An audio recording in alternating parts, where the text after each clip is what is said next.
Bismillahirrahmanirrahim. Assalamualaikum warahmatullahi wabarakatuh. Waalaikumsalam warahmatullahi wabarakatuh. Nahmaduhu ta'ala wa nashkuruh wa na'udzu billahi min syururi anfusina wa min sayyiati a'malina. May yahdihillahu fahuwal muhtad wa may yudlil falan tajida lahu waliyyan mursyida. Asyhadu an la ilaha illallah wahdahu la syarikalah wa asyhadu anna Muhammadan abduhu wa rasuluhu la nabiyya ba'dah. Allahumma fashalli wa sallim wa barik ala Muhammad wa ala alihi wa sahbihi wa mawalah la haula wa la quwata illa billah. Amma ba'du fa ya ibadallah usikum wa nafsi bi taqwallah wa ta'atihi la'allakum turhamun. Ma'asyiral muslimin wa zumratal mu'minin rahimakumullah. Sahabatul iman yang saya cintai karena Allah. Alhamdulillah summa alhamdulillah hamdan katsiran thayyiban barakan fi. Nikmat terbesar yang kita terima pada saat ini adalah nikmat Islam wal iman dan nikmat umur. Kita doakan pada sahabat kita Ahmad yang tadi siang meninggal dunia, insyaallah Allah berikan janjinya berupa pembebasan dari pertanyaan di alam barzah karena meninggalnya hari Jumat. Amin. Kesalahannya terserah Allah. Ya. Nah, hari ini sesuai janji saya, kita akan memperdalam masalah taubat. Masalah taubat. Dalam satu pepatah Arab, orang-orang Arab sering mengucapkan begini, fitta annis salamah wa fil ajalatin nadamah. Di dalam ketenangan itu ada keselamatan. Tapi di dalam ketergesa-gesaan, buru-buru itu ada penyesalan. Ya, orang Arab punya moto begitu hidupnya. Jadi segala sesuatu mesti tenang. Kalau terburu-buru pasti nyesel. Nah, gitu ya. Nah, tapi ada juga kalimat yang hampir sama yang datang dari Rasulullah. Rasulullah pernah berpesan begini. Al-ajalatu minasyaiton. Terburu-buru itu datangnya dari setan. Jadi orang terburu-buru pasti setan. Karena yang nyuruh buru-buru setan. Terutama kalau kita buru-buru dalam ibadah. Sholat segala macam itu yang ngembusin setan supaya kita jangan terlalu konsen dan dekat dengan Allah, ya. Terkecuali. Nah, jadi yang buru-buru semuanya dari setan. Illa fi khamsati mawadi'. Kecuali buru-buru itu boleh dalam 5 hal. Pertama, dalam 5 hal. Fa innaha min sunani Rasulillah sallallahu alaihi wasallam. 5-5-nya ini dicontoh oleh Rasulullah, diberi contoh. Jadi pertama Rasulullah bilang begini, terburu-buru datangnya dari setan. Terkecuali yang 5. Dan 5 ini aku contohkan. Aku pernah contohkan. Boleh, ya. Apa yang 5 itu? Pertama, it'amudz dhaifi iza nazal. Kasih suguhan kepada tamu ketika tamu itu datang. Jadi jangan dilama-lamain Pak ngobrolnya. Udah 2 jam bertamunya mau pulang, dia bilang, maaf nih nggak disuguhin nih. Nah, itu namanya pelit. Iya. Tapi ada juga tamu yang kelewat ramah, kayak Pak Tom, tuan rumah yang kelewat ramah, kayak Pak Tom ini. Ustadznya udah mau pulang, dia bilang, ayo minum Milo dulu sampai subuh. Minum Milo di rumahnya, ngapain subuh-subuh minum Milo?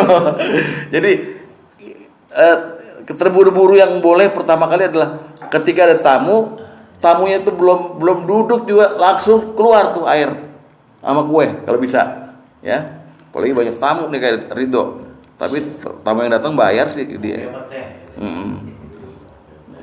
Tahu kopi teh. Yang kedua yang boleh, ya, terburu-buru yang boleh adalah bahkan dianjurkan wa tajhizul mayyiti idza mata. Dan ngurus janais waktu ada orang mati harus buru-buru. Jadi ada adat istiadat di kita ini nunggu anaknya dari luar negeri datang, maka dikuburnya sore, dimandinya pagi. Itu nggak boleh itu.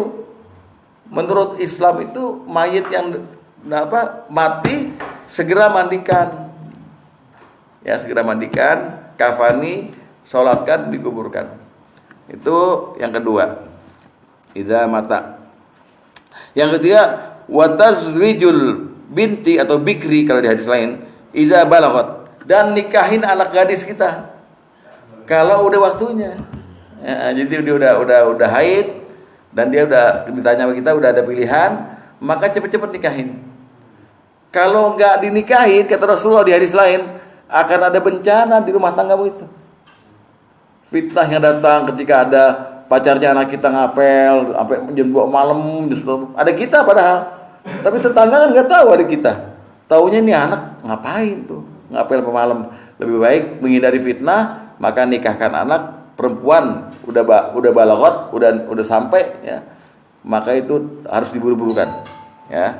Yang keempat, wa qadat daini iza wajad. Wa qadat daini iza wajaba. Dan bayar utang ketika udah ada. Udah ada nih. Jangan bilang, waduh, kebutuhan lain lagi ada nih, maka utang ditunda. Jangan. Ketika ada langsung bayar. Terakhir, wat taubatu minadz-dzambi idza farata. Dan bertobat dari dosa jika sudah terlanjur mengerjakan perbuatan dosa. Jadi 5 ini harus terburu-buru. Artinya makna tobat yang asal katanya dari taba yatubu taubatan, artinya kembali pada Allah. Itu makna sebenarnya secara bahasa dulu nih. Artinya terburu-buru balik kepada Allah karena terlanjur mengerjakan dosa yang dilarang oleh Allah. Artinya gini, kalau emang disuruhnya terburu-buru, jangan lagi kita beranggapan tobat itu adalah ujung dari hidup kita. Ini udah umur 40 nih, maksiat terus. Ditanya orang, Pak, tobat Pak, udah tua, udah umur. Ntar, kalau udah benar-benar pensiun baru saya tobat. Jangan begitu, nggak boleh begitu lagi sekarang. Tobat itu adalah niscaya dia harus terburu-buru. Karena tobat bukan datang dari setan, gitu ya. Nah, itu secara bahasa. Jadi, saya mulai buka dengan ini tadi hadisnya. Lalu secara istilah, secara syariat, tobat maknanya adalah lihat, ar-ruju'u ilallah ta'ala. Kembali pada Allah Ta'ala. Rujuk tuh gini Pak, Bapak jalan ke tiang nih, saya ke tiang ini, saya muter balik lagi, itu tobat namanya secara istilah. Nah, karena di bab ini maksudnya ar-ruju'u ilallah ta'ala, dia balik ke Allah. Kenapa dia balik ke Allah? Karena dia meninggalkan Allah. Allah dia tinggalkan, peraturan Allah dia tinggalkan, dia nggak imani, dia ingkari gitu loh. Dengan berbuat yang melanggar peraturan Allah, dia sama dengan meninggalkan Allah. Nggak takut apa kita? Kalau kita tinggalin Allah, Allah ninggalin kita. Kan ada hadis yang begini, siapa yang meninggalkan sholat dengan sengaja, Allah lepas tangan dengan hidupnya. Itu artinya kita ninggalin Allah, Allah ninggalin kita loh. Hati-hati. Nah ini tobat nih, ketika kita berbuat salah, eling, bahasa Jawa eling, apa? Ingat, langsung balik, putar balik. Nah itu namanya tobat. Ar-ruju ila Allah Ta'ala. Wa tarakal ma'diyatun nadam ala fi'liha. Dan meninggalkan dosa. Jadi tobat tuh balik kepada Allah, ninggalin dosa yang udah dia lakukan dan menyesal. Nadama tuh menyesal. Kalau nggak menyesal, nggak tobat, belum tobat. Lalu kapan dia tobat? Kalau nggak menyesal, jadi ada unsur menyesalnya.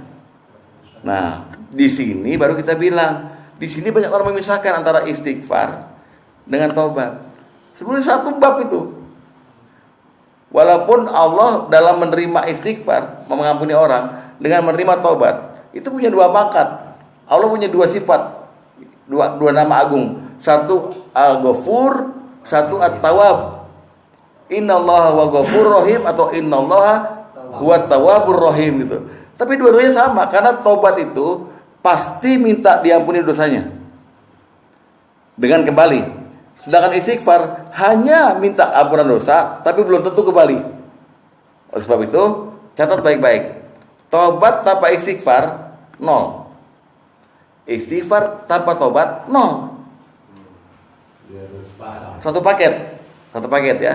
Jadi ar-ruju'u ilallah, kembali pada Allah pertama Ta'ala. Kedua, wa tarakal madiyatun nadamu ala fi'liha. Kemudian dia meninggalkan dosa yang dengan menyesal dengan apa yang diperbuat dia. Yang ketiga, wal asmi ala adamil audati ilaiha. Karena kemudian dia bertekad azam wal azmi. Bertekad nggak akan saya ulangi lagi. Nggak akan saya ulangi lagi. Nggak mau saya balik. Kangen aja nggak, apalagi melakukan lagi. Kecuali terpaksa. Nggak. Azab tuh lain, azab. Kalau itu tingkatnya hamu tuh. Iya. Jadi udah nyesel, terus nggak mau balik dia udah. Wah, kapok dia. Taubat hanya bisa dilakukan oleh orang-orang yang memang betul-betul balik. Nah, ininya salah pahamannya, dia tidak boleh dilakukan di ujung hidup. Jangan sampai. Kalau bisa taubat itu tadi itu yang segera. Karena iza faroto, ketika dia ada dosa, jangan cuma istighfar, tapi istighfar dan taubat. Karena mesti segera gitu. Itu dari segi istilah, ya. Nah, jadi di dalam bab ini nanti kita akan mempelajari taubat secara mendalam, yang terdiri dari hukumnya apa sih taubat tuh. Yang kedua, sababiyah taubat. Jadi pertama hukum-hukum taubat. Hukumnya apa taubat tuh? Kedua, sababiyah, yang menyebabkan orang mesti bertaubat itu apa? Yang ketiga, posisi Allah terhadap orang yang bertobat seperti apa? Bab keempat, syarat-syarat penerimaan tobat. Ingat ya, bukan syarat-syarat tobat, syarat-syarat penerimaan tobat. Jadi syarat-syarat tobat kita diterima oleh Allah apa aja? Ya kan? Kita udah jalanin rukunnya dengan benar, totonya nggak diterima. Nah, yang kelima, waktu-waktu penerimaan tobat. Ya, keenam, langkah-langkah tobat. Itu ada enam langkah. Terakhir adalah jejak tobat atau dampak-dampak daripada orang yang bertobat.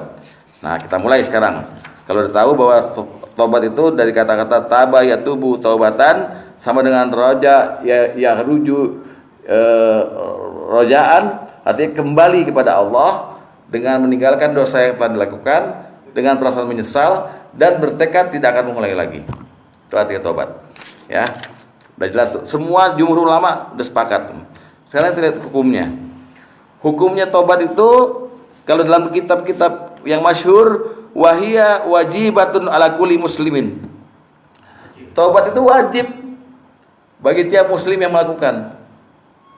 Tidak dituntut orang kafir itu bertobat, nggak dituntut. Jadi orang non muslim dalam Al-Quran itu nggak disuruh bertobat. Yang disuruh bertobat itu orang-orang muslim yang mukmin. Benar, Pak. Jadi nanti Bapak jangan nyuruh orang di luar muslim tobat gitu. Suruh aja masuk Islam dulu. Ya. Karena yang dipanggil oleh Allah untuk bertobat, ayo kembali orang mukmin. Jadi hukumnya apa? Wajib. Kelihatan wajibnya di mana? Mari kita buka surat surat At-Tahrim ayat 8. Surat ke-66 di Al-Qur'an ayat ke-8. 66. Wahia wajibun ala kulli muslimin. Ayat 8 dulu. Ayat berapa kita? Ayat 8. Surat 66 ayat 8. Ya, kita lihat ya. A'udzu billahi minasy syaithanir rajim. Ya ayyuhalladzina amanu tubu ilallahi taubatan nasuha. Hai orang-orang yang beriman, yang telah beriman, tubu, balik kamu, bertobatlah kamu ilallah kepada Allah. Taubatan nasuha, nasuha itu artinya murni, yang benar, murni banget gitu, tanpa ada embel-embel. Taubatan nasuha. Nah gitu. Jadi suruhan Allah pada siapa nih? Pada orang mukhatabnya itu orang muslim yang mukmin. Jadi Bapak jangan sekarang nyuruh orang lain bertobat ya, nggak usah. Kita aja nih dulu tobat tuh. Nah, jadi ya di kitab tadi tobat itu wajib untuk setiap muslim yang min jami'iz dzunubi kabiran au saghiran. Ini lihat. Tobat wajib bagi setiap muslim dari semua dosa, baik kecil maupun gede. Nanti saya kasih ya teksnya. Ya, min dzunubi kabiratan au saghiratan. Jadi taubat itu wajib bagi setiap muslim. Ya. Taubatnya adalah dari seluruh dosa. Jami'il itu setiap dosa. Baik dosa itu kecil maupun gede. Maaf Pak, contohin deh. Dosa kecil apa dosa kecil? Hatoi contohnya. Pak Karim. Kecil aja kecil. Yang gede kan zina, judi, minum, gede itu. Yang kecil apa? Ngomongin orang. Gibah. Baik. Enggak, itu dosa kecil. Gibah dosa besar. Enggak, kecil itu. Besar ya. Yang kecil-kecil ya Pak. Orang-orang. Ya. Ngeledek orang, Dari orang. mencela orang. Nah, kita kebanyakan mencela orang, selesai sadar, istighfar, astagfirullahaladzim. Cukup? Nggak cukup ternyata. Harus tobat, padahal itu dosa kecil. Nah, dosa kecil yang kita tunda tobatnya, ditebuk jadi gede. Banyaknya orang celaka karena menunda tobat dari dosa-dosa kecil. Makanya jumhur ulama sepakat, dia wajib atas setiap muslim min jami zunubi kabiratan au saghiratan. Dari setiap dosa, setiap loh. Jami itu seluruh dosa, baik yang kecil maupun yang besar. Ini yang nggak terpikir bagi kita. Kita pikir tobatnya kita itu kalau kita dosa besar, terus kita nyesel banget, udah di ujung lagi. Jadi udah berkali-kali kita laksanain, kapok kita, ya, karena mentok dana atau udah nggak bisa lagi, baru ya Allah saya bertobat ya, karena udah nggak ada duit, ya, lain kan urusannya, baru bertobat itu tobat yang tercela tuh Pak, karena nggak ada unsur buru-buru. Ya, jadi ada setiap dosa kecil maupun besar sekarang bertobat. Nih yang parah nih, ya. Jadi kita mesti sekarang memperbaiki diri dengan cara kita ukur hisab tiap hari. Udah bohong. Bohong itu kan termasuk dosa kecil ya. Ya bohong dikit. Tapi kalau ditumpuk, nggak istighfar, nggak tobat, selamat. Gunanya adanya tobat adalah dengan begitu. Nah di dalam surat yang tadi, mana surat At-Tahrim ayat 8 disebutkan, hai orang beriman, tobatlah kamu kepada Allah dengan tobatan nasuha, tobatan yang semurni-murninya. Maksudnya tobatan yang komplit. Ya kamu tobat dari dosa besarmu, dari dosa kecilmu, nyeselnya tunjukin, azamnya tunjukin pada Allah. Kalau berhasil kita tobat ini, Allah janji ngasih gajinya ada tiga. Satu, Allah pasti hapus semua dosa kita. Yang kedua, Allah kemudian masukin kita ke dalam surga, masukin kita ke dalam orang yang membooking surga. Kan kita masih hidup nih, tobat kan? Allah janji kalau kamu tobat nasuha padaku, kamu saya jadiin calon ahli surga. Saya hapus dosa-dosanya. Ya kan mesti lewat mati terus hari kiamat kan ya. Dan di surga, waktu mau menuju surga itu diceritakan oleh Allah orang yang bertobat di dunia ini yang kalau terima tobatnya, waktu mau jalan ke surga, dikasih sama Allah satu tanda, ada cahaya seperti cahaya fosfor itu di kanan kita dan di depan kita. Lalu kita berjalan menuju surga sambil bilang gini, ya Allah sempurnakan cahaya kami, sempurnakan cahaya kami. Lihat di ayat nomor 8 itu ya. Asa rabbukum ayyukaffiru ankum sayiatikum. Mudah-mudahan Rabbmu akan menutup kesalahan-kesalahanmu. Wa yudkhilkum jannatin tajri min tahtihal anhar, dan akan memasukkan ke dalam jannah yang mengalir di bawahnya sungai-sungai. Terus yauma la yukhzillahun nabiyya walladzina amanu, pada hari ketika Allah tidak menghinakan nabi dan orang mukmin yang bersama dia, ma'ahum. Nuruhum, lihat cahaya mereka, yas'a baina aidihim wa bi aimanihim, ada di hadapan mereka dan di kanan mereka. Jadi kita bercahaya badan kita Pak, diri kita bercahaya. Lalu kita berdoa, yaquluna Rabbana, Tuhan kami, atmil lana, sempurnakan, nurona, cahaya kami, waghfirlana, dan ampunilah dosa-dosa kami, innaka ala kulli syai'in qadir, engkau maha kuasa atas segala sesuatu. Ini pemandangan orang-orang yang taubatnya diterima di hari kiamat. Di hari nggak ada lagi nabi dan orang beriman dihinakan. Kenapa ada kata-kata dihinakan? Begini Pak, kalau Bapak di setengah-setengah beragama, pasti terhina di hari kiamat. Makanya Nabi Ibrahim dari zaman dulu udah berdoa, wala tuhsini yauma yub'atsun. Jangan kau hinakan aku. Nabi Ibrahim berdoa di hari mereka dibangkitkan. Yauma la yanfa'u malun wala banun illa man atallaha biqalbin salim. Di hari di mana harta dan anak-anak gak berguna kecuali orang yang datang ke hadapan Allah dengan hati yang selamat.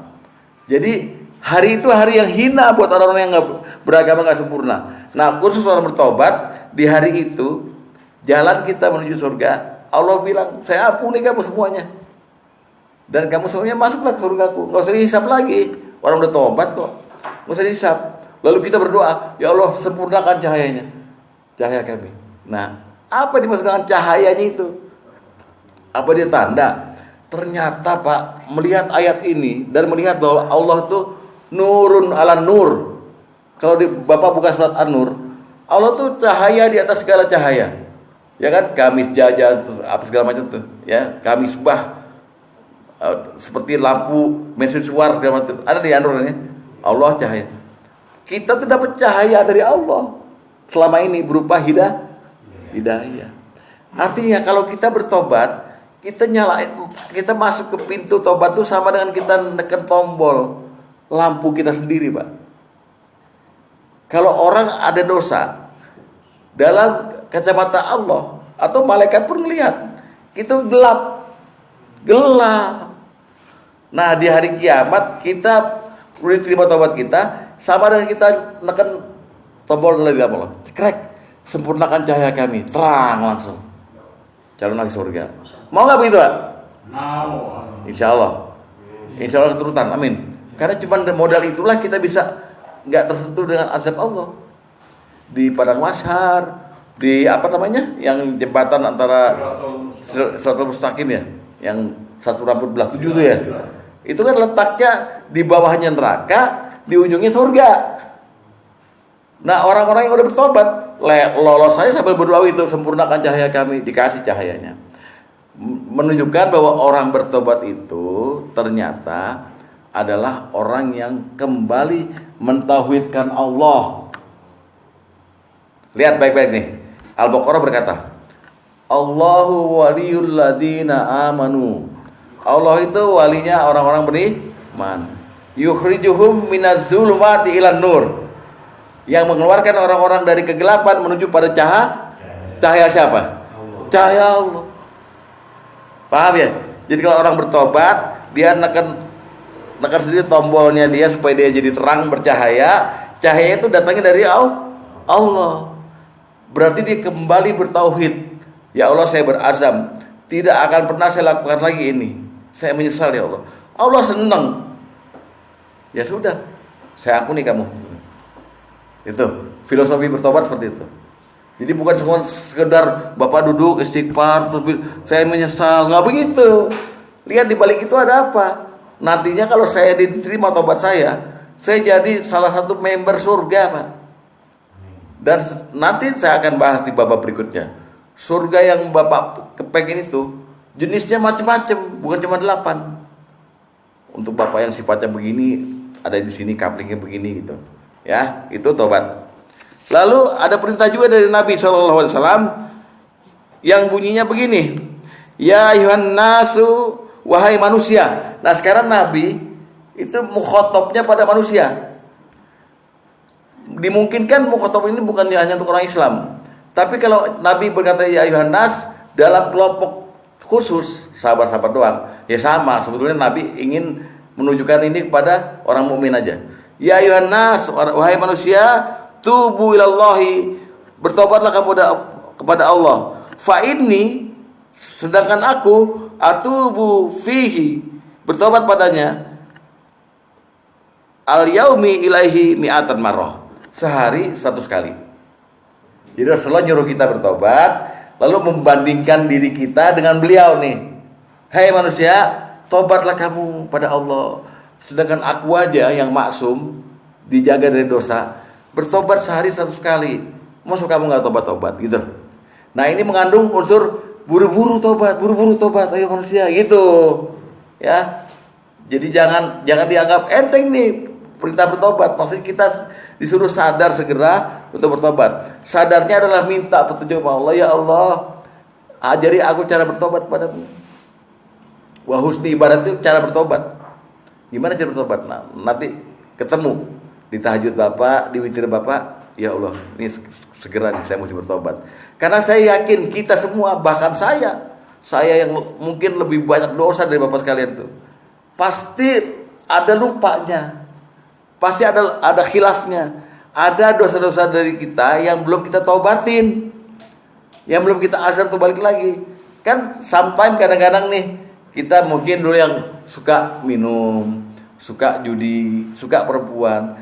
Kadang-kadang kalau lagi sendiri di rumah itu ada kayak putaran waktu, kita kepengen lagi, Terlintas. kangen, al-khotorot, terlintas tuh.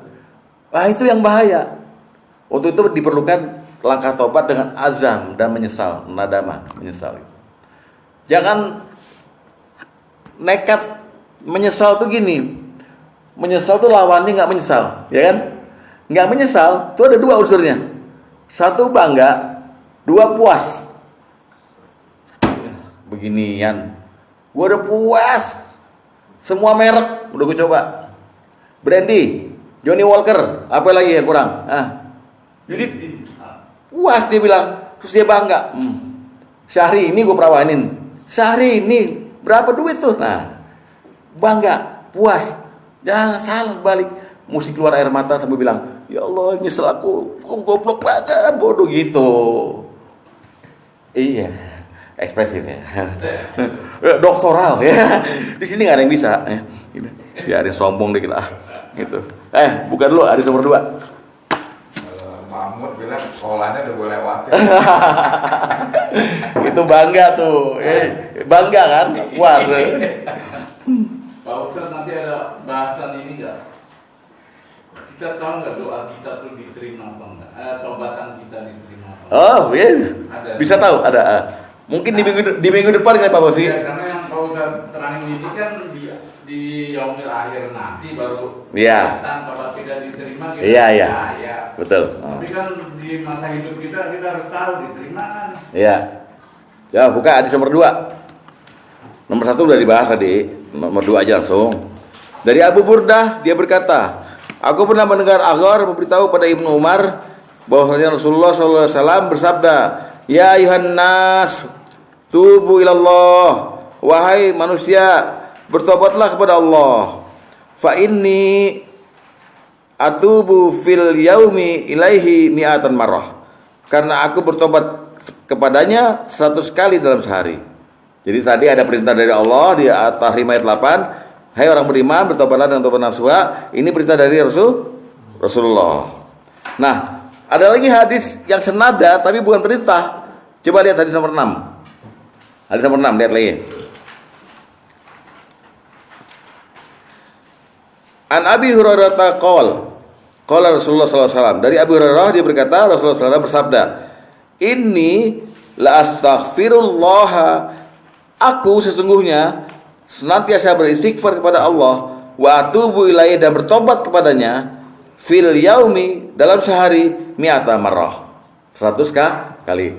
Di hadis ini ditambah istighfar dan tobat. Ya, pelaksanaannya disaksikan oleh sahabat. Dalam satu majelis saja Rasulullah nih, kayak saya nih, saya ngomong, Rasulullah ngomong 100 kali, saya mohon ampun dan bertobat padanya, 100 kali, dihitung sama sahabat, 100 kali. Dalam majelis doang, apalagi setelah keluar dari majelis, tambah lagi berapa kali. Lihat hadis nomor 3. Hadis nomor 3, lihat.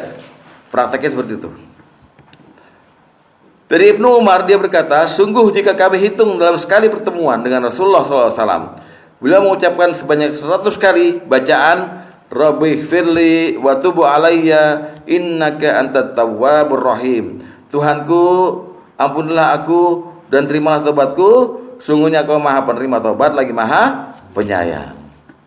Prakteknya begitu, ya.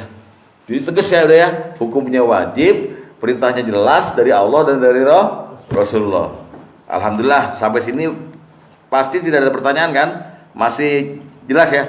Misi bentar. Silakan. Atau mungkin ada yang dulu yang mau menyelipkan sesuatu mengenai taubat ini? Sampai sini dulu nih. Ini babnya bab hukum masih. Ya. Nanti pelaksananya apa misalnya nih kan digabung atau perlu ada apa? Istighfar.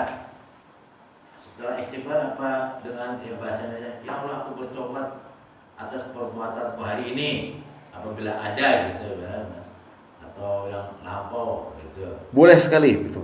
Seperti itu boleh. Kan, Tapi itu nanti kan dibahasnya di bab lain ya. di bawah. Ada di bab lain. Nah, belum sampai pelaksanaan belum. Belum. Nah, tapi benar Pak Suki benar. Itu dasar-dasarnya seperti itu nanti. Jadi selain kita mesti istighfar, juga kita mesti menyatakan diri bertobat pada Allah atas apa yang kita bahasa lakukan. Indonesia gitu ya. Bahasa Indonesia nggak apa-apa Pak, nggak apa-apa. Tapi kalau istighfarnya sih ya kita udah hafal lah. Dan yang bisa untuk ini Itu yang habis sholat aja tuh astagfirullahaladzim aladzilla ilaha illa wal hayyul qayyum wa atubu ilaih. Boleh. udah. Itu artinya kan itu. Mencakup itu. Mencakup. Udah. Apa Pak? Pasti. Ya tadi kan istighfar dan bertobat. Iya. Istighfar dengan ucapan astagfirullahaladzim. Tobat dengan Ucapan juga itu. Wa atubu ilaih kan saya bertobat. Iya makanya saya minta penjelasan sama Pak Ustaz. Karena definisi saya istighfar itu kita ucapan ya Allah ampuni. Tobat pengertian saya itu dalam batin kita tidak akan melakukan lagi. Apa itu? Iya. Tapi nanti boleh diperjelas dengan bahasa Indonesia. Saya menyesal, boleh aja, ngomong aja sama Allah. Yang penting ada lafalnya istighfar dan tobat juga, ada penyesalan juga boleh diucapkan gitu. Harus 100 kali. Jangan bilang harus, tapi Rasulullah mencontohkan begitu, dia yang nggak dosanya seperti itu gitu. Apalagi kita. Kita paling banyak antara 3 atau 5 kali atau 7. 5 lah, 5. Yang lain? Oke, udah ya. Lanjut ya. Sekarang saya cuma mau bertanya sedikit. Kira-kira apa sebab orang mesti bertobat? Hah? Ya itu hukum alam kan ya. Karena punya dosa maka mesti bertobat gitu. Tapi apa mesti begitu? Apa setiap orang pasti begitu? Tidak kan? Tidak. Ada orang yang punya dosa diem, belaga-belaga tahu, terus saya didawamkan maksudnya. Jadi itu bukan sabab berarti. Kalau sabab jawabannya pasti. Karena ada ketentuannya dari agama. Jadi kalau sabab itu, kalau ditanya sababiah, adalah jawaban yang pasti. Jika P maka Q gitu loh. Jika X. Kalau ditanya tadi, kenapa kita mesti bertobat? Karena punya dosa. Nah, kalau itu jawabannya umum, diterima jawaban itu. Tapi jawabannya kan itu khusus. Karena ada juga orang-orang yang punya dosa, nggak ada keinginan bertobat. Ini karena Allah. Hah? Kenapa kita mesti bertobat? Karena meninggalkan Allah. Sama dengan punya dosa juga. Kalau saya lain karena ya contoh seperti ini. Ya karena kita datang ke majelis taklim. Kalau dia nggak pernah datang ke majelis taklim, ya dia nggak ngerti. Gue berbuat dosa. Jawabannya melebar.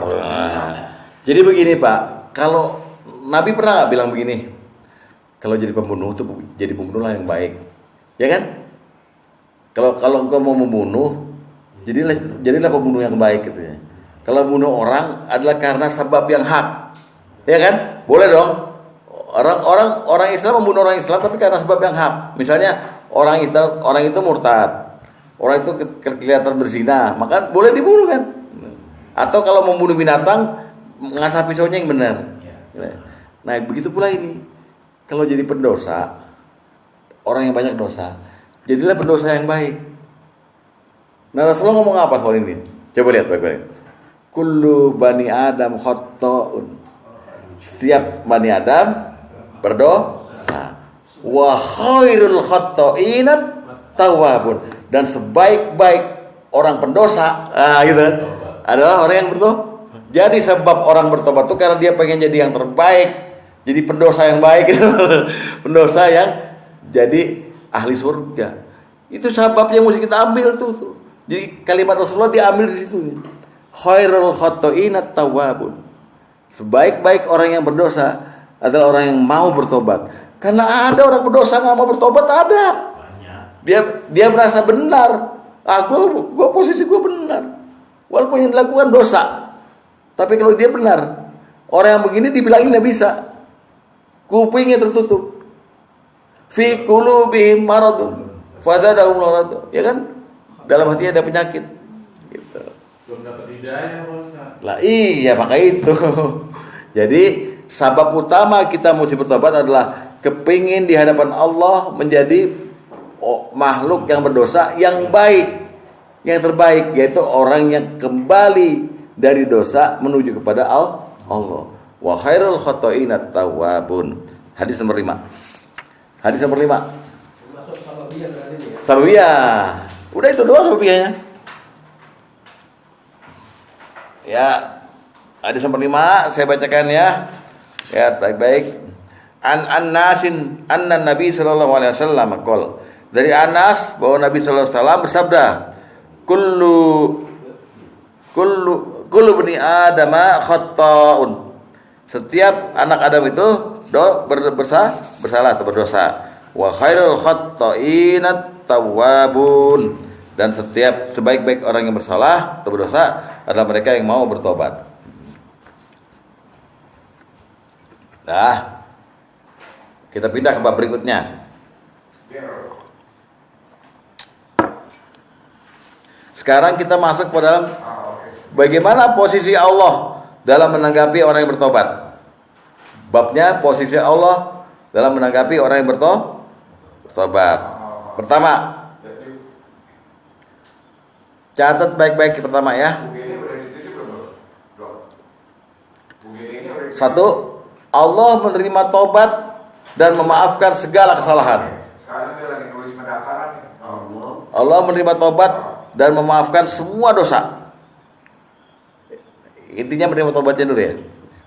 Oke. Thank you dulu. Jadi pertama Allah menerima tobat dan memaafkan segala kesalahan. Ini Bapak bisa lihat di surat 42. Surat 42 ayat 25.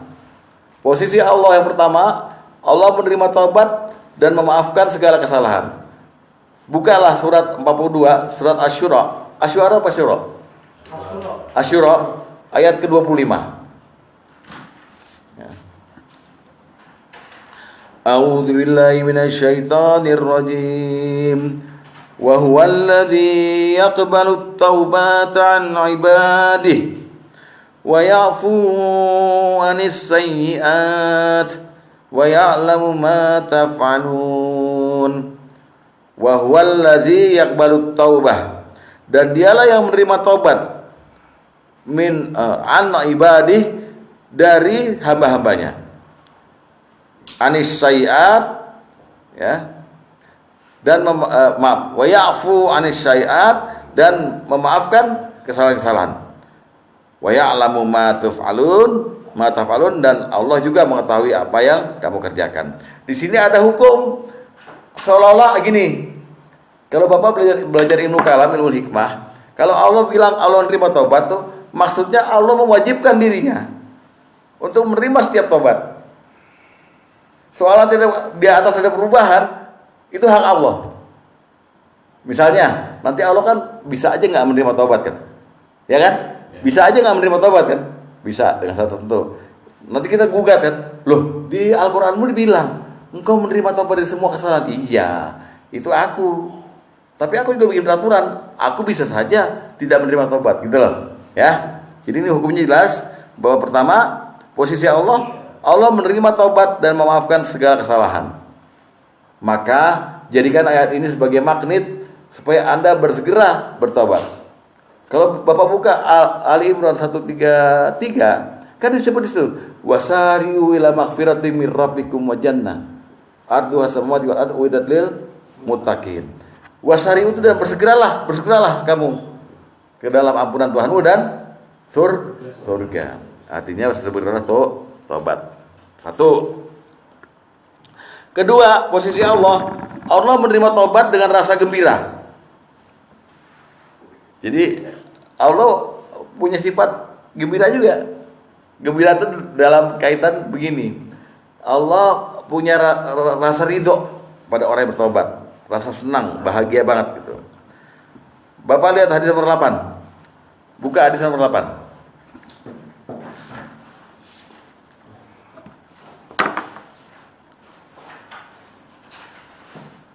An Anas radhiyallahu anhu, dari Anas radhiyallahu anhu, qala, dia berkata, qala Rasulullah sallallahu alaihi wasallam, Rasulullah SAW bersabda, Allahu afrahu bi taubati 'abdihi min ahadikum. Allah lebih gembira dengan taubat hambanya melebihi salah seorang dari kalian yang mendapatkan kembali hewan tunggangannya yang telah hilang di padang yang luas. Sekarang kita balik ke hadis ini. Bapak lagi ke mall sama keluarga. Parkirnya pakai valet parking lagi kan, VIP tuh, ya. Udah. Makan pulang kan ke bawah. Ngambil di valet dong. Ngasih uang tip. Orang valetnya bilang, mobil bapak nggak terdaftar, nggak ada tip saya. Wah, kemana hilangnya? Wah, panik, nyari seluruh mall diterin, nggak ada mobil bapak. Keluar dari mall, nggak ada mobil bapak. Udah sampai berjam-jam, duduk capek, beli teh botol semua, nangkring di lobi gitu. Tiba-tiba mobil bapak balik sendiri, tuh, seneng nggak? Allah kayak gitu. Ini bocah udah lama nggak kesini nih. Nggak bilang astagfirullah, nggak bilang subhanallah, nggak sholat, nggak apa. Tiba-tiba balik, ya Allah, hamba bertobat. Ya Allah gembira. Lebih gembira dari sekedar Anda kehilangan sesuatu di dunia ini. Paham? Karena Allah menemukan kembali hambanya yang kepengen diberikan cahaya gitu. Jadi kalau di non-muslim domba yang hilang bukan begitu. Domba yang sesat. Domba yang Nah, Saudara Sugi yang terkasih ya dalam nama loh. Ini mancing-mancing sih dia, mancing-mancing nih. Enggak, bukan. Dia lagi stres. Siapa meninggal tadi? Ngerti Pak ya? Pertama, posisi Allah menerima semua tobat. Jadi kalau ada orang yang malas bertobat, dia nggak tahu tuh bahwa Allah kepada siapa aja yang mau bertobat, Allah terima tobatnya. Dosanya apa aja, Allah terima. Itu dulu. Yang kedua, Allah gembira dengan kehadiran hambanya yang bertobat kepadanya, balik ke rumah. Melebihi kamu yang kehilangan barang, udah capek nyari, ketemu lagi tuh barang. Wah, Allah lebih gembira. Di sini contohnya ada. Apa? Jadi Allah gembira ridho bisa hadir. Nah ini kita lihat dulu nih. Coba yang senang ridho balik lagi angkat tangan. Yang itu yang senang. Kalau yang kedua yang enak coba. Karena ada juga yang 4 gitu, ada. Gitu. Nah yang ketiga, Allah menerima tobat tidak peduli berapa dosa hamba itu. Jadi kan kalau kita ada nih yang kita memaafkan orang pakai syarat ya. Iya gue maafin lo, tapi jangan gitu lagi lo. Lo udah keterlaluan lo, dihitung dosanya gitu. Allah enggak. Lo mau dosanya kayak apa juga tobat, saya terima tobatnya. Nah itu Allah. Posisi Allah. Buka hadis nomor 4.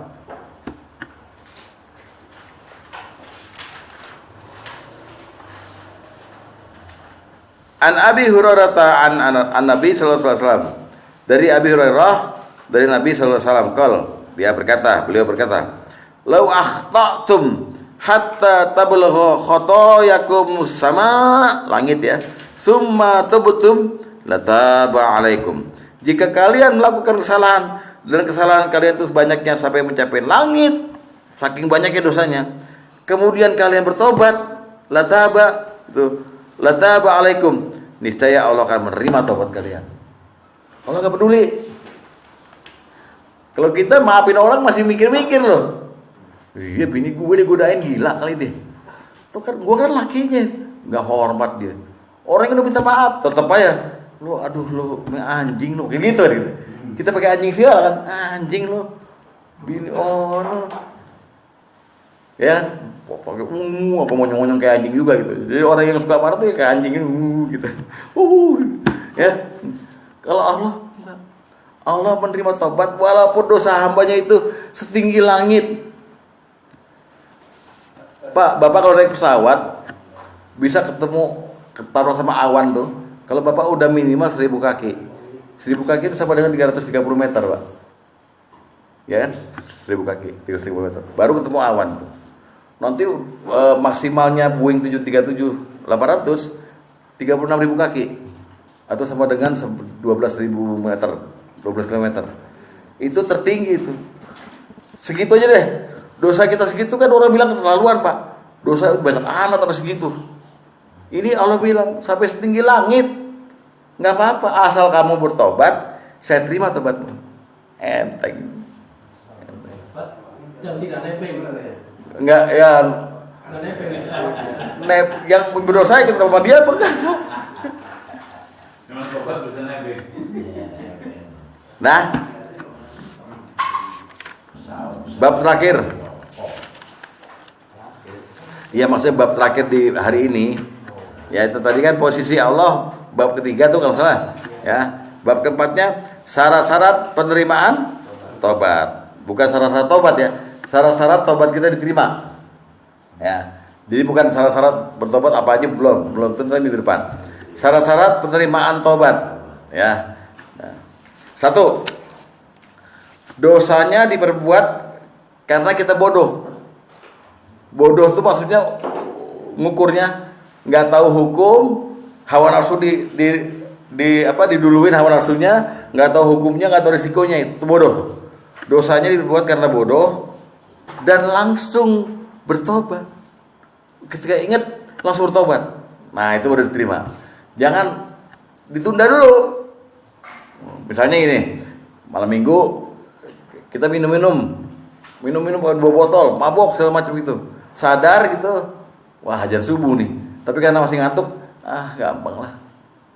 Udah bangun siang-siang, masih cari makan dulu. Nah itu namanya menunda-nunda tobat. Begitu sadar, ya Allah langsung tobat. Jadi pertama syaratnya tobat diterima, dosanya diperbuat karena kebodohan dan dia langsung bertobat. Waktu ingat bahwa dia dosa,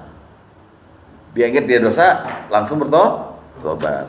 Lihat surat An-Nisa ayat 17.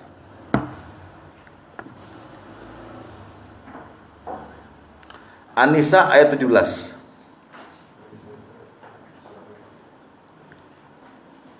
A'udzu billahi minasy syaithanir rajim. Innamat taubatu 'alallahi lilladzina ya'maluna as-su'a bijahalah. Sesungguhnya tobat di sisi Allah hanyalah tobat bagi orang-orang yang mengerjakan kejahatan atau dosa lantaran kebodohan, jahalah, ya kan? Tsumma kemudian ya, yatubuna min qarib. Enggak lama lagi, waktu dekat aja langsung mereka bertobat segera. Qarib itu segera, dekat. Enggak nunda-nunda. Oke? Maka kata Allah, faulaika yatubullahu alaihim. Mereka itulah yang diterima Allah tobatnya. Wa kanallahu aliman hakima. Dan Allah Maha mengetahui lagi Maha bijaksana. Paham? Ngerti? Gampang kan menceritanya ayat ini? Sesungguhnya taubat bagi di sisi Allah adalah orang yang ngerjain dosa karena dia bodoh. Bukan berarti dia nggak bisa baca, bukan. Dia tahu itu dosa, tapi dia lakukan terus, kan bodoh namanya. Bodoh kan? Diulang-ulang dilakukan karena apa? Karena nafsunya dikedepanin. Nafsu saya, wah pokoknya kalau belum bisa aku mendapatkan itu loh, ya kan? Terus diajar gitu. Nah pada titik tertentu di mana dia tahu itu dosa dan memang dia udah ini disuruh bertobat. Nah ketika dia tahu dia segera bertobat, itu dosa diterima, tobat diterima oleh Allah. Ya, jadi Allah melihat ini karena bodoh. Ada juga yang bukan karena bodoh. Contohnya dosanya Fir'aun. Fir'aun tahu bahwa ada Allah, tapi dia bilang pada umatnya, Ana Rabbakumul A'la. Aku Tuhanmu yang paling tinggi. Ana al-haq. Akulah kebenaran. Kata Fir'aun begitu. Diulang-ulang terus. Bukan bodoh lagi itu. Sengaja. Iya, super itu. Nah ini karena bodoh. Jadi kita pernah dosa dan hobi dosa itu masih dalam golongan orang yang bodoh aja. Jahalatan, jahalah, jahiliyah, jahala. Ya, pertama. Kedua, tobat yang diterima adalah dari orang-orang yang pada waktu berbuat dosa itu, gini nih ngomongnya. Orang yang nggak pelin-pelan, udah beriman, lalu dia kafir, maksiat.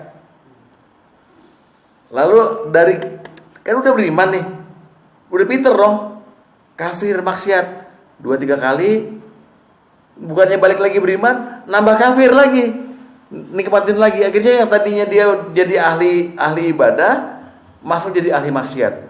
Itu tobatnya diterima, nggak bakal diterima, ya. Karena yang bilang bukan saya nih, Allah sendiri yang bilang. Jadi jangan sampai bapak berubah pikiran itu loh kalau udah beriman. Karena orang beriman itu penuh dengan cahaya sebetulnya. Kenapa bisa jadi lagi tergelincir, nggak balik lagi, padahal dia udah berilmu tuh. Malah makin menikmati dosanya itu gitu. Nah, itu yang tobat yang diterima. Ya, lihat surat Ali Imran ayat 90. Ali Imran ayat 90.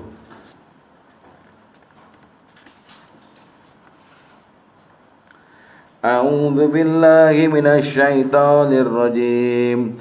Innal ladzina kafaru ba'da imanihim thumma izdadu kufra lan yuqbala taubatuhum wa ulaika humud dhallun. Sesungguhnya orang-orang kafir, maksudnya kafir itu orang yang membangkang, ingkar ayat, orang-orang yang berbuat maksiat, berbuat dosa, ba'da imanim, padahal dia sebelumnya beriman, udah haji, sholatnya khusyuk, zakatnya ganteng, puasa Ramadan bagus, kecemplung lagi ke maksiat, ya. Sumasdadu kufro, lalu bertambah dosanya karena menikmati, la yuqbala taubatuhum, tidak akan diterima tobatnya. Quran yang ngomong nih, nggak diterima tobatnya. Terus wa ulaika humud dhalun, dan mereka adalah orang-orang yang sesat, orang-orang yang tersesat jalan. Jadi hati-hati Pak, jangan sampai tergoda lagi untuk berbuat dosa, karena bagi Allah iman yang udah kamu janjikan pada saya itu saya beri loh. Kita kan nggak bisa beriman kalau nggak minta izin sama Allah kan. Tiap hari minta izin sama Allah. Ya Allah, berikan saya iman, kita beriman. Kita hianati sendiri, lalu kita nikmati lagi dosanya, maka kita termasuk orang yang tobatnya nggak diterima. Semoga kita nggak jadi orang yang kedua ini, amin. Yang ketiga, tobat bisa berpotensi diterima hampir 100% kalau orang itu tidak dalam keadaan sakaratul maut. Jadi masih sadar nih, walaupun udah ngos-ngosan tapi masih sadar, itu masih bisa ngomong. Tapi kalau udah sakaratul maut bertobat, sama dengan Fir'aun nasibnya. Ketika udah diinin air, maka Fir'aun berkata dalam surat As-Saba tuh, saya beriman kepada Tuhannya Bani Israel, ya kan? Lalu Jibril datang mencekik Fir'aun itu sehingga dia nggak berhasil ngomong syahadat. Gitu. Ya. Nah, lihat surat An-Nisa lagi baik. An-Nisa lagi nomor ayat 18. Surat tadi ayat 17, sekarang ayat 18. Surat An-Nisa.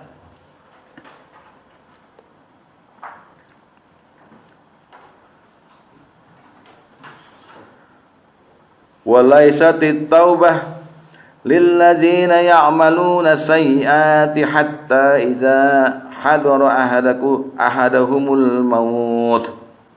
Dan tidaklah taubat itu diterima Allah dari orang-orang yang mengerjakan kejahatan atau dosa yang sampai apabila datang ajal padanya. Sesungguhnya di antara mereka barulah dia berkata, ini itu betul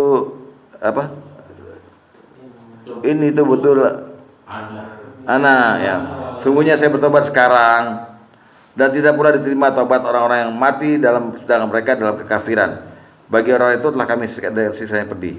Jadi orang yang sakaratul maut, tobat, pintu tobat sudah tertutup. Dan apalagi orang itu tidak lagi sempat tobat, mati.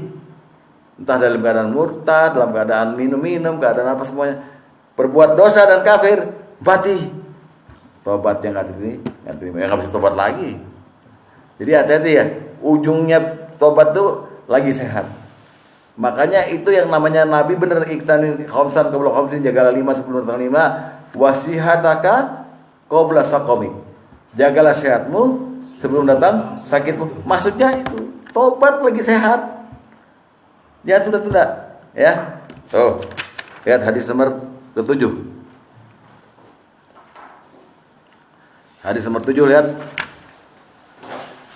Dari Jubair bin Nufair dari Ibnu Umar dari Nabi SAW, beliau bersabda, sesungguhnya Allah akan menerima taubat seorang hamba. Lihat baik-baik tuh. Malam yughir, sepanjang nyawanya belum sampai di kerongkongan. Kalau udah sampai, talqinin dia, Pak. Ayo baca la ilaha illallah. Paling dia baca la ilah. Nauzubillah zalik. Kalau orang cuma membaca la ilah, dia bilang gini, saya ateis, nggak ada Tuhan. Kuncinya dia mana? Illallah kuncinya. Jadi komplit, ayo la ilaha illallah, pasti nggak bisa. Karena udah Allah kunci bisa taubat, nggak akan diterima taubatnya. Ya, jadi itulah yang ketiga. Lalu yang keempat, orang yang diterima taubatnya adalah orang yang sudah taubat lalu mengadakan perbaikan, kemudian menjelaskan kepada Allah, mohon kepada sesamanya mengenai hukum taubat ini gitu. Jadi setelah dia bertobat, dia ngadain perbaikan. Diri dia bukan diri dia yang dulu lagi. Diri dia adalah diri yang udah berazab pada Allah, menyesal di hadapan Allah. Jadi lahir baru seolah-olah. Lalu sudah itu dia mengadakan bayan, menjelaskan baik kepada Allah. Nah ini Pak Sugeng nih, dengan bahasa dia, ya Allah, bimbinglah saya untuk tetap lurus istiqomah dalam tobat ini ya Allah. Nah, juga jelasin pada manusia lainnya, Mah, saya udah bertobat, Mah. Saya mohon maaf, Mah, ya. Dulu saya main judi pulang malam, sekarang enggak, Mah. Saya udah bertobat. Jelasin pada anak-anak, jelasin pada semuanya. Itu yang benar. Itu tobatnya diterima oleh Allah. Nah, lihat surat Al-Baqarah 160.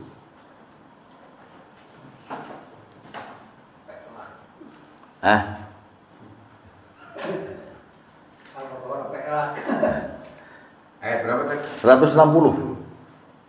Illal ladzina tabu wa aslahu wa bayyanu faulaika atubu alaihim wa anat tawwabur rahim. Mereka yang sudah tobat lalu aslahu, mengadakan perbaikan, islah, ya kan? Terus wa bayyanu, dan menerangkan, ya, menjelaskannya. Maka terhadap mereka itulah aku, kata Allah, menerima taubatnya, dan akulah yang Maha menerima taubat lagi Maha penyayang. Jelas Pak? Nggak usah diterangkan lagi. Terakhir, orang yang yang bertobat diterima kalau dia itu sudah melakukan dosa itu memperbaiki diri. Ya, memperbaiki diri. Sama sebelum saya nomor 4, tapi ini lebih pada nanti di minggu depan saya terangkan lebih detail lagi memperbaiki dirinya. Ya. Jadi dia merubah dirinya. Lihat surat Al-Maidah ayat ke-39.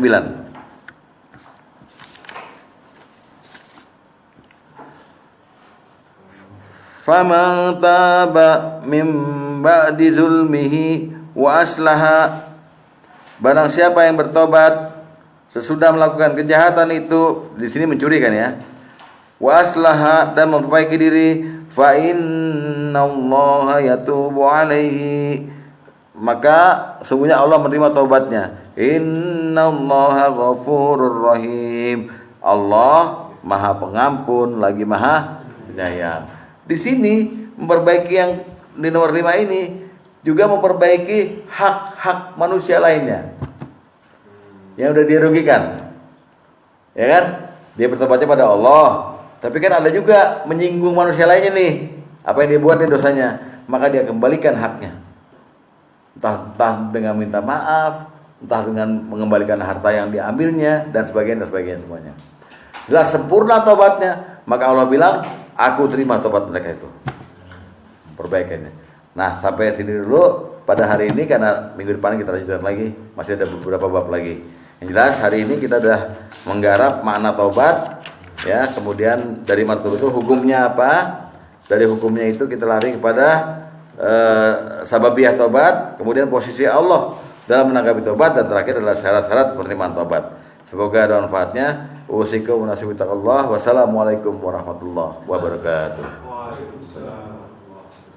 Kita terus Belum ditutup, mungkin ada yang mau ditanyakan.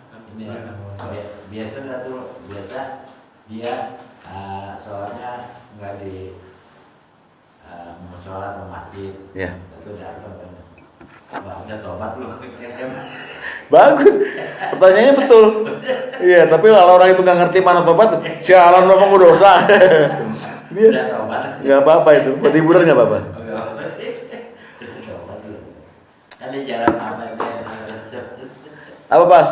Pak Basri? Iya, Pak Ustaz mengenai seperti banyak orang yang mungkin berbuat salah, Iya. tapi berulang-ulang. Iya. Artinya dia mungkin belum obatnya belum nasuha atau apa. Jadi kita seperti yang tadi Pak Ustaz jelasin, kita harus bersegera. Kan? Iya. Tapi gimana tuh? Habis bersegera, lain waktu berbuat lagi. Iya. Apa itu tidak Allah tidak marah terhadap kita yang Allah marah. Tadi ada wasdadu kufra. Dan setelah dia beriman dia kafir, tapi kekafiran bertambah lagi. Tuh. tapi sementara banyak ustaz yang jelasin, ya kalau ustaz tobat aja terus. Betul. Karena Allah itu tidak pernah jenuh menerima tobat seseorang walaupun Iya. dia itu berbuat lagi. Iya. Monggo silakan lakukan. Ya nggak mau kok ini. Lo bukan. orang lain. Iya, maksudnya lakukanlah tobat yang seperti itu nggak apa-apa. Silakan. Pokoknya selama bapak masih sehat, mumpung ingat dosa dan ingat Allah, lakukan tobat. Karena Allah nggak itu. Iya. Masalahnya kan kalau berbuat dosa lagi, tidak dapat dosa lagi. Iya. Masalahnya kita nggak tahu aja. Apa? Nggak tahu aja. Oh, waktu matiannya kapan? Iya, kan berbuat dosa lagi, kenapa tetap menolak tobat kita tobat. Masalahnya ketika kita berbuat dosa sampai udah mati kan nggak enak banget. Mungkin juga itu kalau Allah sayang kepada hambanya akan dikasih kesusahan. Dalam arti bukan saya justifikasi, dalam arti Kita nggak tahu. seandainya kita Allah nggak kan? masih tetap berpunya atau ada kemungkinan bermaksiat tinggi. Iya.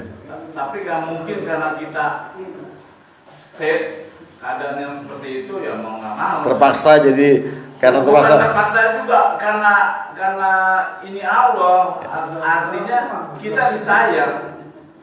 Dicegah. Iya. Ya contoh aja yang saya suka saya pernah ngomong. Kenapa kita mau sholat tahajud susah, tapi tiba-tiba kecoa lewat di badan kita, wah kita bangun. Nah saya berprasangka baik, Allah bangunin saya melalui kecoa. Coba. Atau ya mungkin kalau kencing mungkin ya biasa ya kalau kencing. Tapi kalau ada yang hal-hal yang atau membangunkan ibadah itu karena semata-mata Allah meminta kita untuk Iya, bukan meminta, memerintahkan lah. memerintahkan. Ya, Pak Bosri, terima kasih. Ada lagi? Yang berkaitan dengan memperbaiki diri kan. Ya. Barangkali selain tadi berbaik sama sesama, Iya. itu juga memperbaiki diri mungkin berkaitan dengan 8 syarat tobat itu. Nanti di minggu depan, Pak. Di minggu depan saya terangkan. Bapak belum sampai.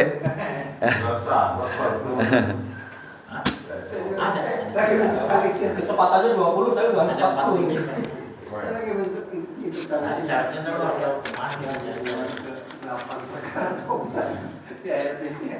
Iya. Nanti ada lagi karena ada bab apa tadi? Bab apa tadi? Syarat-syarat bukan syarat apa? Langkah-langkah tobat. Nanti itu langkahnya ada 6 dan di antara itu ada yang 8 syarat itu. Nah, ya. Ada lagi? Pak Lo, mau komen apa mau tanya?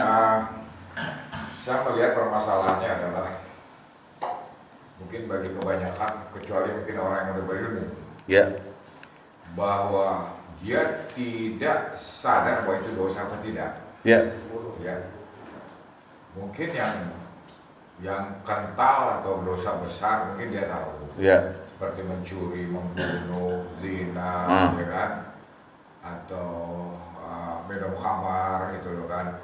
Dan di luar itu kan banyak tuh seperti ria, berbicara menyakitkan orang gitu loh misalnya, atau gibah, itu kan tipis Ustaz. Sedangkan kita tadi tobat adalah buat seluruh dosa, kan gitu kan ya. Nah, ada nggak suatu doa bahwa kita ditunjukkan bahwa kalau dosa itu batin kita berbicara itu dosa, sehingga kita bertobat gitu. Oh, Ya kan? Ya, kita harus meningkatkan sensitivity kita terhadap apa yang kita lakukan. ya, ya, paham. Kalau kita nggak sadar bahwa itu dosa nggak dosa, bagaimana kita bertobat? Kita pikir itu nggak dosa, itu kan satu kan. Yang kedua adalah di outlet kita ini ada dua hadis menggambarkan atau mencontohkan bahwa Rasulullah istighfar dan bertobat 100 kali. Dan itu dicontohkan hanya astaghfirullahaladzim. Apakah itu yang bertobat? Wa atubu alayya ya. Astagfirullahaladzim wa atubu alayya. Karena nomor 2 kalau nggak salah kan, bertobat pada aku bertobat 100 kali dalam sehari. Iya. Kan? Yang kedua adalah Istighfar. 6 beristighfar kepada Allah, bertobat kepada dalam sehari sebanyak 100 kali. Dan kita kan memahami yang namanya 100 kali ini kan istighfar 100 kali kan. Apakah itu contohnya? Hanya itu contohnya dalam artian yang bertobat itu gitu loh. Iya. Ya. Hanya itu gitu. Apakah Bukan. ada doa-doa selain itu, pengakuan segala macam ya, gitu loh. Jadi salah satu dari contohnya itu Rasulullah bilang astagfirullahaladzim wa atubu alayya. Setiap hari 100 kali. Ya. Tapi ada lagi, Pak. Bukan hanya itu. Oke. Di minggu depan nanti. Oh, oke. Oke. Gitu. Terus yang pertama tadi. Yang satu. Iya, yang pertama tadi gini. Kita kan pengen ningkatin filter kita. Filter nih. Filter di dalam Al-Quran itu ada 2. Kita minta diberikan hikmah dan minta diberikan furqan. Ya kan? Ya. Furqan tuh pembeda. Ya. Ini jadi kita tahu nih dosa ini enggak gitu. Nah, ada doa yang masyhur dari Rasulullah. Rabbana arinal haqqa haqqa warzuqna tiba'ah wa arinal batila batila warzuqna tinabah. Tunjukkan padaku yang hak itu hak, ini benar gitu. Lalu tunjukkan yang batil benar, dan berikan aku kemampuan untuk menjauhinya. Kalau yang benar, berikan aku kemampuan untuk melakukannya. Gitu. Udah, gitu aja. Itu bisa membuat, kalau dikabulkan, membuat kita punya furqan, Pak, punya perasaan, wah ini nggak enak, ini dosa berarti. Wah ini yang benar ini gitu. Kayaknya kita dikasih jalan gitu. Nah itulah makna Allah memberikan hidayah pada setiap orang. Nah jadi itu. Dan kalau mau lebih bagus lagi, lebih canggih lagi, ya sesuai dengan surat Al-Furqan. Ya ayyuhallazina amanu taqullaha in tattaqullaha yaj'alakumul furqana. Hai orang beriman, kalau kamu bertakwa pada Allah, maka Allah akan memberikan kamu furqan. Allah janji. Jadi syaratnya untuk bisa peka, sensitif pada dosa dan pada ini, baik atau hak atau batil, itu dengan cara bertakwa. Jadi takwa, rezekinya ngalir dan punya perasaan sensi begitu kepada furqan. Itu. Kenapa saya bertanya ini? Permasalahannya di sini nih. Iya. Nggak usah jauh-jauh, gini aja Pak. Orang nggak tahu bahayanya orang Islam, banyak yang nggak tahu dosa besarnya yang tidak melakukan faraid, ya kan? Ya. Dan selalu menganggap bahwa pembagian faraid itu tidak adil, terutama yang masalah gender, perempuan sama laki-laki itu. Padahal udah keterangannya komplit dalam Quran. Nah itu salah satunya. Nah itu kalau ini diterus-terusin nggak tahu dosanya, orang itu namanya orang yang ingkar, orang fasik kepada ayat. Yakfuru bi ayatina, kata Allah begitu. Ini bahaya. Itu dosa, tapi banyak yang nggak tahu. Banyak yang nggak tahu. Akhirnya dibilang, udah kita inilah, yang penting adil. Ya, semua happy. Udah bagi rata. Bagi rata di wilayah manusia memang nominalnya sama, tapi keadilannya kurang dibanding Allah yang menetapkan itu. Nah itu kayak gitu tuh dosa juga termasuk macam-macam dosa juga. Terus Rasulullah dalam beberapa hadis sudah bilang wala tahasasu wala tajassasu, jangan mencela orang, jangan berpaling muka dari orang, jangan, tetap kita lakukan. Padahal kalau ada kata-kata jangan, lam nahi, artinya itu ingkar, dosa, tinggalkan, tapi tetap kita lakukan. Banyak dosa yang kita sadarin, Pak. Nah, untuk tahu itu, ya satu lagi, balik lagi, iman dan ilmu. Kedua, takwa. Ketiga, berdoa tadi. Tunjukkan kepada aku yang hak itu hak. Dan berikan aku kemampuan untuk pasti, Pak. Banyak orang yang Islam tapi nggak tahu ini benar, ini salah. Karena pakai ro'yu, pakai akal doang. Padahal akal kita seberapa sih di otak kita? Ya kan? Menurut gue sih nggak paham. Nggak paham. Gue kira salah nih Allah sih. Allah salah. Gitu lah. Lih. Ya cukuplah kita berdoa, kita minta furqan dan hikmah ya. Betul. Apalagi hikmah. Kata Allah dalam Al-Baqarah, yuktil hikmata mayasa. Wa may yuktal hikmata faqad utiya khairan katsira. Allah memberikan hikmah pada siapa yang dikehendaki. Barang siapa yang udah diberi hikmah pada Allah, dia udah dapat harta yang paling baik di dunia tuh. Orang yang peka sama kebaikan sama keburukan, hartanya udah banyak tuh. Nggak perlu lagi punya duit sebenarnya. Ya, gitu. Ya bagus. Ini posisi Allah lebih bergembira ya. Ya. Menerima tobat seorang. Ini antik juga gitu. Kenapa? Karena sebelumnya dia itu berlaku dosa kan berarti waktunya Allah marah ya. Wah, murka betul. Begitu dia tobat, Allah kok bergembira. Pasti ada taubat yang kriteria yang bagaimana sehingga Allah bergembira kali Pak. Enggak secara umum gitu. Tobat secara umum. Selama Allah dalam kapasitasnya sebagai Maha penerima tobat apa aja, dosa apa aja Pak, semuanya Allah gembira gitu. Karena gini, hamba yang sesat itu, pada hakikatnya hamba yang sesat itu, Allah tahu dia sesat, dan Allah kadang-kadang kasih titik ilhamnya kepada dia, tuk hidayah, yang membuat dia akhirnya sadar, dengar Quran, dengar azan maghrib, tentu mau sholat gitu. Nah itu langkah-langkah menuju. Jadi Allah yang manggil sebenarnya. Allah yang keluarkan dia dari kegelapan pada cahaya kan. Ini sebetulnya terlepas dari hal macam-macam ya. Kalau dia udah istighfar dan tobat, Allah senang gitu. Iya. Gitu lah ya. Iya, itu aja sebetulnya. Nah, itu menandakan bahwa orang yang istighfar dan tobat itu susah. Jangan dikira gampang, Pak. Tuh betul Pak Basri tadi. Wah, susah. Iya. Kan kita enteng aja nih. Udah ya tiap hari kita ngomong astagfirullahaladzim wa atubu ilaih. Belum tentu itu sah taubatnya itu.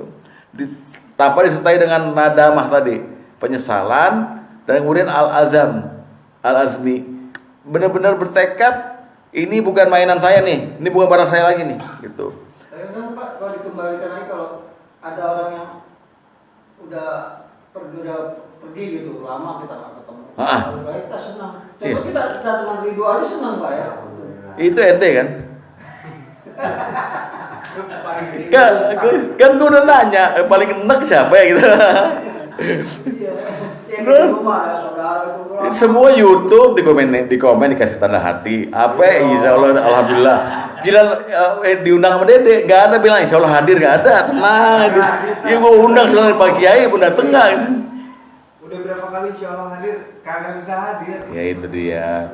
Tamu yang paling nggak boleh dibawa nggak langsung pulang tuh cuma tamu bulanannya, perempuan haid, nggak bisa dibersihin, nggak bisa kan dia tetap 5 hari. Kalau tamu ente kan gampang diusirnya, gue mau ngaji gitu. Kecuali kalau ente udah oh iya ya. Bagus deh ya.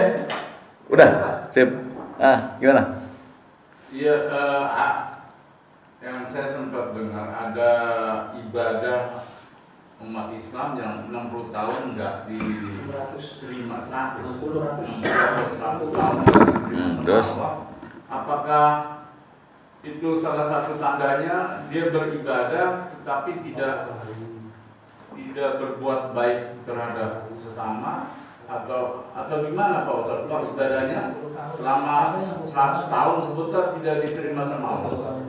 Kan kemarin udah setelangin kemarin. Ya mungkin lupa lagi. Jadi orang itu merasa bahwa dia masuk surga itu karena ibadah dia yang lama itu. Oh. Sedangkan Allah bilang, karena ridho Allah. Iya, sedangkan merasa usaha dia. Iya, sedangkan dia bilang, Allah kemudian bilang gitu, lah kamu tahu nggak orang masuk surga itu karena rahmatku, bukan karena usahamu gitu. Gitu. Maksudnya gini loh Ustaz. Kalau itu kan kalau karena ridho, karena saya baca kisah dia diasingkan ke satu tempat, di mana tempat itu maka dia ibadah terus, tapi ibadahnya nggak diterima karena tadi pada waktu dia mau ke surga apa ke neraka ditanya Allah, ini surgamu karena apa? Karena saya ibadah. Nah itu yang tertolak sama Allah. Tapi yang saya maksud di sini banyak di antara kita yang mungkin sadar atau apa, mungkin ini sebagai introspeksi juga bagi saya, supaya saya ini beribadah ada refleksinya, gitu, ada efeknya. Tapi kan banyak di antara sahabat-sahabat kita yang lain yang mungkin bukan di pengajian ini, yang lain yang orang ngajinya. Ya kayak Ridho inilah. Gitu. Sholat, beribadah, tapi tidak mencerminkan seorang yang baik gitu. Ya, terus artinya ya Bu, orang kan malu sholat tapi kelakuan, atau lu sholat tapi baik. ya. Terus apa seperti itu yang sholat nggak diterima? Kemarin tuh saya terangkan sebelumnya ya. Amalan-amalan yang kalau saya ambil kisah tadi itu kan kisah karena bukan soal kisah tadi. Bukan. Semua sholat yang nggak diterima, umrah yang nggak diterima, apa aja kemarin itu udah lengkap. Bapak hadir nggak kemarin? Iya. Jadi ada beberapa syarat ibadah itu diterima apa tidak gitu. Tapi masing-masing ibadah spesifikasinya beda-beda nih. Kalau sholat yang diterima tuh banyak juga Pak syaratnya. Kenapa dia diterima, kenapa dia nggak diterima gitu. Di antaranya. Nah kalau yang Bapak omongin tadi sebetulnya bukan masalah diterima nggak diterima. Bapak ingin menanyakan asar dari ibadah seseorang itu gimana, bekas-bekas jejak ibadah seseorang gimana gitu. Kalau dalam sholat kan di Al-Quran bilang bahwa inna sholata tanha anil fahsya'i wal munkar. Kalau orang yang sholatnya bener, pasti dia nggak berbuat maksiat, pasti tuh fahsya wal munkar. Ya ayat itu pasti gitu. Nah kenapa banyak orang nggak begitu gitu kan? Nah, lihat orangnya sendiri, masing-masing beda kasusnya. Ada yang memang sholatnya nggak memenuhi syarat, nggak khusyuk, jadi sholat gitu aja itu. Karena umat Islam sekarang tuh kelihatannya levelnya baru sampai 2 nih.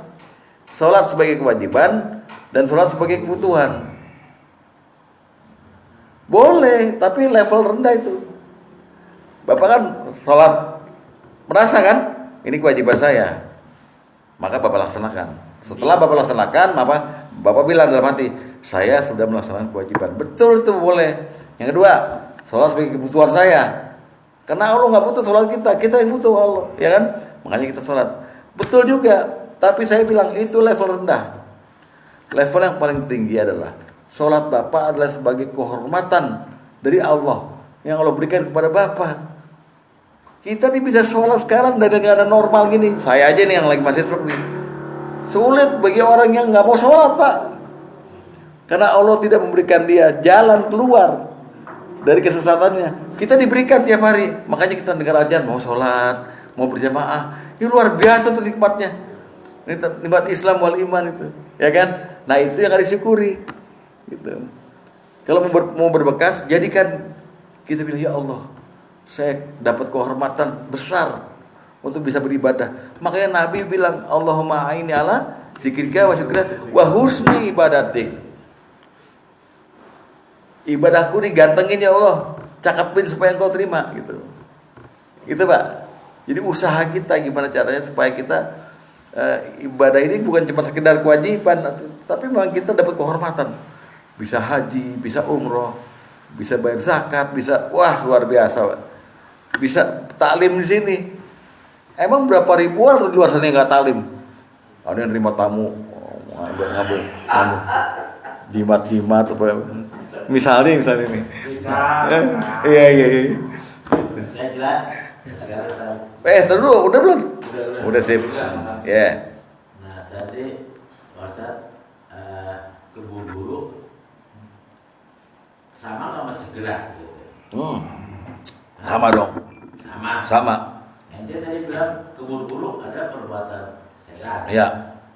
Nah sedangkan segera kan kalau sudah segera sholat. Iya. Nah, itu gimana perbedaannya? Ya, jadi gini. Tadi kan secara pepatah Arab kan bilangnya fitta adis salamah wal ajalatin nadamah.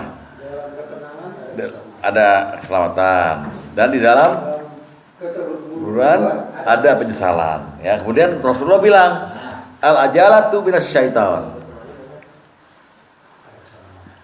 Kasih. Apa? Keterburu-buruan dari setan, kecuali yang 5. Ya, jika ada tamu buru-buru, segala macam. Termasuk juga kalau ibadah buru-buru, tepat waktu itu nggak apa-apa. Tapi ente nggak jelasin gitu. Ente Gini teh, ente mau komplit teh. Main-main ke rumah Boroko. Jadi kalau jawabannya nggak puas gue yang salah gitu loh. Herannya gitu deh. Tapi kalau puas dia saruhin ke sono, nanti dia terusin ke sono. Pati nanya, yang ngajarin siapa? Gue sendiri yang ngajarin gitu. Yang pertama ya kita dari banyak adab tuh ya. Jadi yang secara tidak sadar saya bagaimana kalau suka membentak anak gitu. Ya karena saya marah itu kan karena ada dasarnya. Apa itu udah termasuk dosa kita ya astagfirullahaladzim atau terus di dalam sholat terus kita bertobat saya tadi berbuat salah mentak-mentak anak. Tapi kan kita buat seperti itu kan ada sababnya kan. Iya. Itu kedua ya berselisih paham sama istri itu langsung segera kan bertobat gitu. Iya. Enggak, jadi berselisih paham atau mendidik anak dengan kekerasan ya seperti kemarin tuh ya. Iya. Itu ada kalanya ada positifnya dan negatifnya. Belum bicara pahala atau dosa ya. Nah, dalam positifnya itu ada kebaikan agar anak itu tidak lagi berbuat yang miring-miring dengan contoh dari kita. Tapi semua itu mesti dibungkus dengan wajadilhum hiya ahsan berdebatlah dengan mereka dengan yang baik-baik, hiya ahsan gitu loh. Jangan emosi ditampilin kayak kemarin, ya kan? Kayak Bruce Lee kemarin, gitu. Kemarin kayak Bruce Lee dia.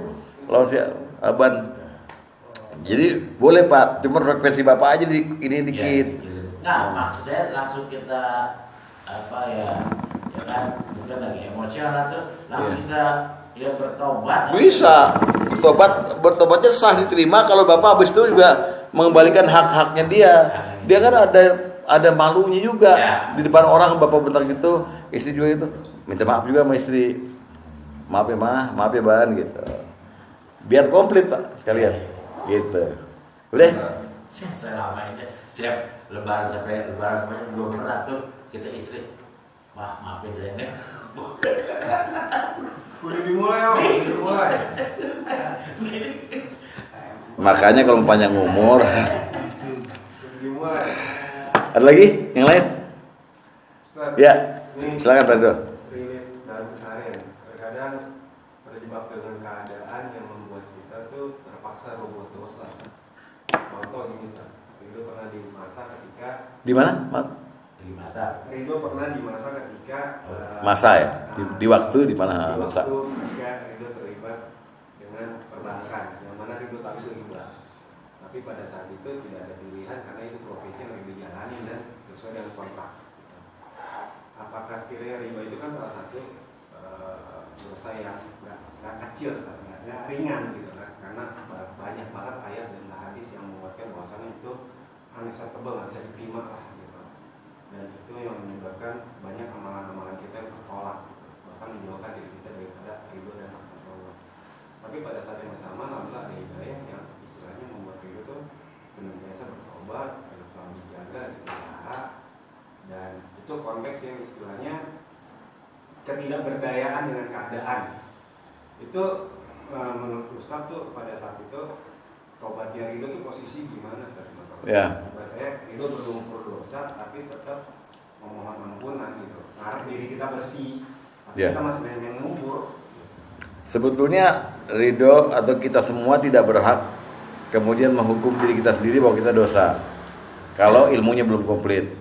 Jadi saat itu kalau ada yang meragukan seperti riba ya, kalau ilmunya belum komplit, kan ada suruhan Rasulullah, da' ma yaribuka ila ma la yaribuk. Tinggalkan yang ragu, abal yang tidak ragu. Misalnya kita masih nyemplung juga karena kontrak, nyemplung juga ke situ tuh, maka kita masuk sambil kita bertobat ya, sama kita masuk ke dalam kaidah fikih ad-darurah tuhbihul mahdzurah. Barang darurat itu apa ya? Mentiadakan hukum. Jadi boleh, bukan, maksudnya ada pelanggaran itu boleh dengan kesadaran bahwa ini salah gitu loh. Sesudah ini saya tidak akan berbuat lagi, tapi jangan diulang-ulang. Nah, dalam masa pertobatan itu lengkapi dengan ilmu-ilmu mengenai riba. Sebab asal muasal riba yang dilarang itu, baik di Al-Baqarah maupun yang di Al-Imran, itu yang do'ufan mudha'afan. Dan asalnya menurut hadis asbabun nuzulnya hanya dari hutang piutang. Bukan dari kredit pinjaman udah. Nah, dianggapnya bank konvensional itu riba adalah di abad 20 ini. Terutama Yusuf Qaradawi, siapa ulama abad modern, kitab-kitab klasik nggak ada bang, apalagi zaman Rasulullah gitu. Tapi bukan berarti kemudian kita anggap semuanya itu halal ya, karena ada ekonomi itu dalam ekonomi Islam tuh ada ininya, ada ilmunya, akad salam, mudharabah, tawaun, takafur, segala macam itu. Yang mesti kita lengkapi ilmu kita dengan itu, baru kita berani melangkah ekonomi seperti itu.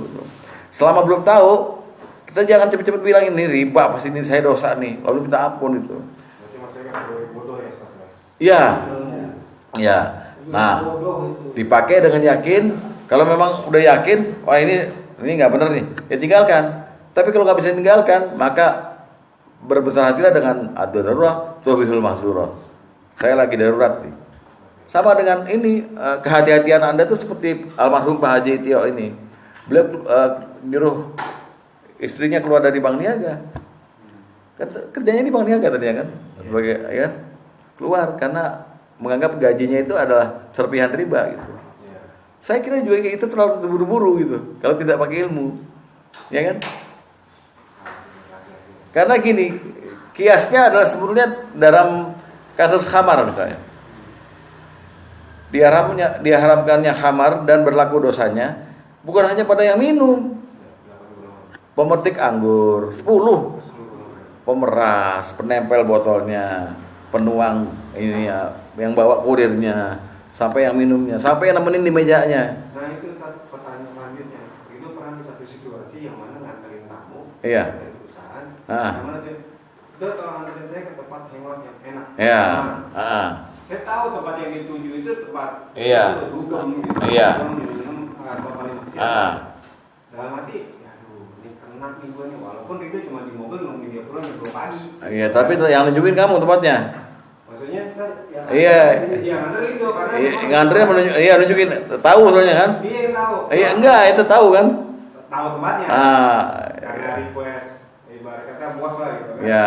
Minta dianterin ya sama kayak supir ojol lah, driver. Sekarang kalau saya tanya sama Anda tuh sengaja nggak waktu itu? Enggak sengaja. Dengan kesadaran. Maksudnya terpaksaan kan. Nah, tapi ada sengaja kan?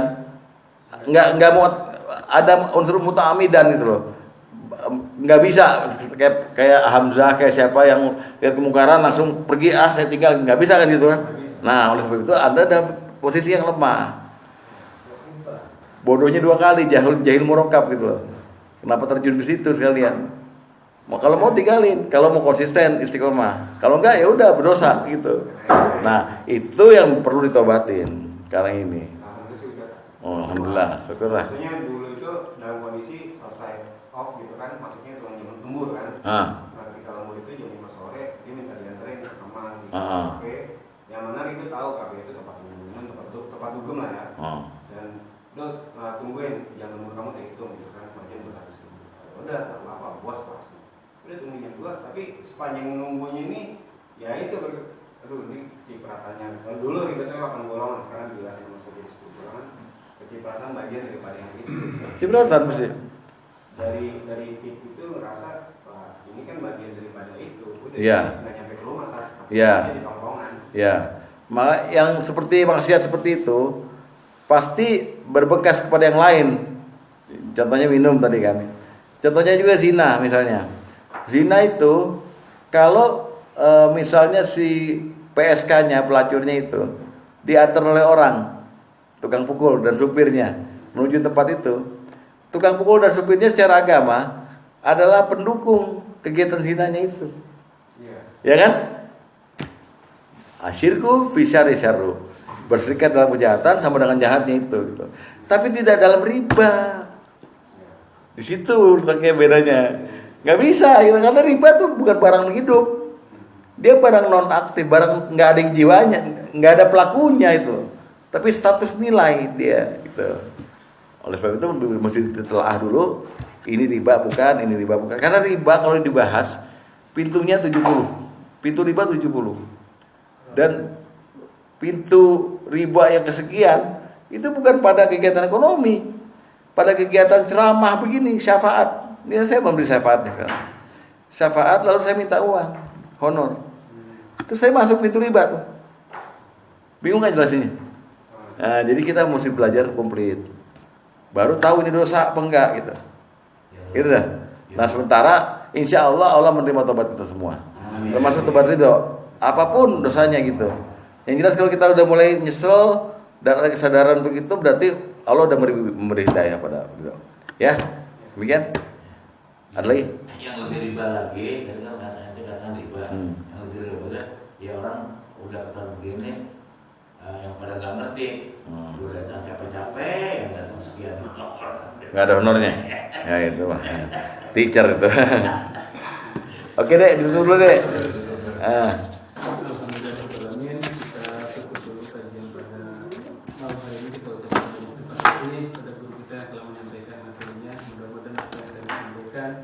Menjadi amal khususnya bagi kita dan Amin. kita semua. Insyaallah minggu depan kita lanjutkan kembali. Insyaallah dengan materi yang sama. Dan kita tutup kajian ini dengan pembacaan kafaratul majlis masing-masing. Subhanakallahumma wa bihamdika asyhadu an la ilaha illa anta astaghfiruka wa atubu ilaik. Wassalamualaikum warahmatullahi wabarakatuh. Waalaikumsalam.